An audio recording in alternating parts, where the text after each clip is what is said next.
Assalamualaikum warahmatullahi wabarakatuh. Sebelumnya, izin Bapak dan teman-teman semua, perkenalkan nama saya Syifa Alifah dengan NIM 2410942008. Pada kali ini saya akan mempresentasikan tentang pencemaran udara terkait sejarahnya, sumber, jenis, dan dampak, serta regulasi yang berada di Indonesia. Yang pertama itu adalah sejarah pencemaran udara yang sumbernya dari artikel IGINI tahun 2022. Pada yang pertama yaitu adalah kabut asap yang terjadi di London selama 4 hari pada bulan Desember 1952 yang diakibatkan oleh akumulasi polutan udara yang sebagian besar berasal dari pembakaran batu bara yang menyebabkan ribuan orang meninggal dan puluhan ribu orang sakit. Tragedi ini memicu diberlakukannya Clean Air Act tahun 1956 di Inggris. Dua, yaitu adalah hujan asam yang pertama kali diidentifikasikan di Amerika Utara pada tahun 1960-an.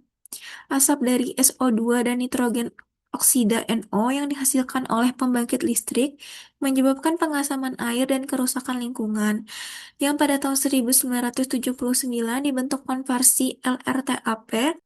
Tujuannya ini untuk mengatasi polusi lintas negara di AS lewat Clean Air Act juga, Amendment 1990, emisi SO2 diturun lebih dari 93% dan NO lebih dari 87%.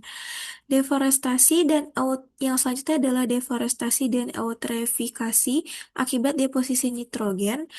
Pada tahun 1980-an, penurunan kesehatan hutan terlihat di Republik Ceko, Polandia, dan Jerman disebabkan oleh emisi NO dari aktivitas manusia seperti pembakaran batu bara, bensin, dan minyak pada kendaraan rumah, industri, dan pembangkit listrik.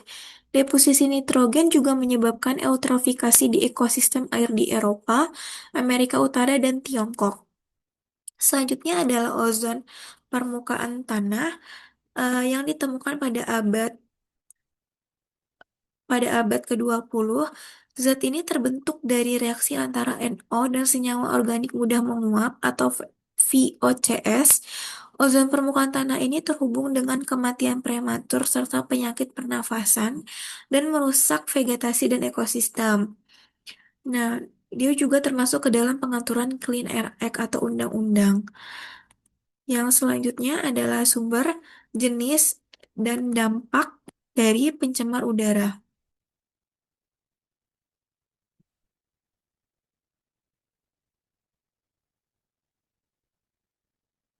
Sumber pencemar udara yang didapatkan dari sumber Husnaini dan Anggriani tahun 2024 terbagi menjadi 3, yaitu berdasarkan asalnya itu terbagi menjadi 2, yaitu adalah alamiah atau terdiri dari letusan gunung berapi, kebakaran hutan alami.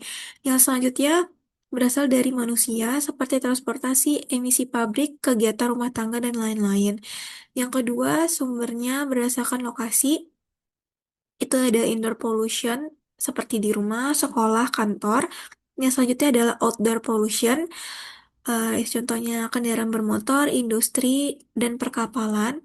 Yang selanjutnya berdasarkan bentuk sumber, ada sumber diam dan sumber bergerak. Untuk sumber diam, contohnya itu adalah pembangkit listrik, industri, dan rumah tangga. Untuk sumber bergerak, contohnya adalah lalu lintas, kendaraan darat, dan transportasi laut.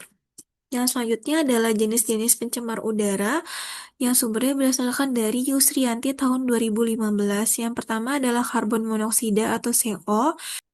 Selanjutnya adalah nitrogen oksida atau NO. Yang selanjutnya adalah sulfur oksida.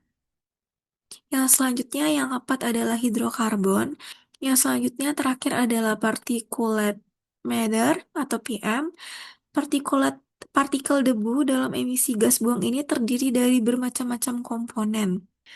Yang selanjutnya yaitu adalah dampak pencemar udara yang sumbernya berasal dari Chandra Sari DKK tahun 2023. Dampaknya ada 2, dampak terhadap kesehatan dan dampak terhadap lingkungan. Untuk dampak terhadap kesehatan, Polusi udara mempengaruhi kesehatan karena ketika makhluk hidup menghirup udara yang tercemar, maka akan menimbulkan gangguan kesehatan. Contohnya adalah ISPA atau infeksi saluran pernafasan atas, antara lain penyakit asma, bronkitis, dan gangguan pernafasan lainnya. Yang selanjutnya adalah dampak lingkungan. Habitat beberapa spesies hewan telah tergeser dan bahkan hilang. Perubahan suhu merupakan sumber utama yang mempengaruhi spesies tumbuhan di darat dan di air. Tanaman yang tumbuh di daerah dengan tingkat polusi tinggi akan kerdil dan rentan terserang penyakit sehingga menghambat proses fotosintesis.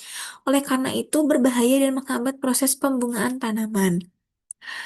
Yang selanjutnya adalah regulasi terkait pencemaran udara di Indonesia dengan sumber Sinar Mata DKK 2022. Di sini ada 11 regulasi.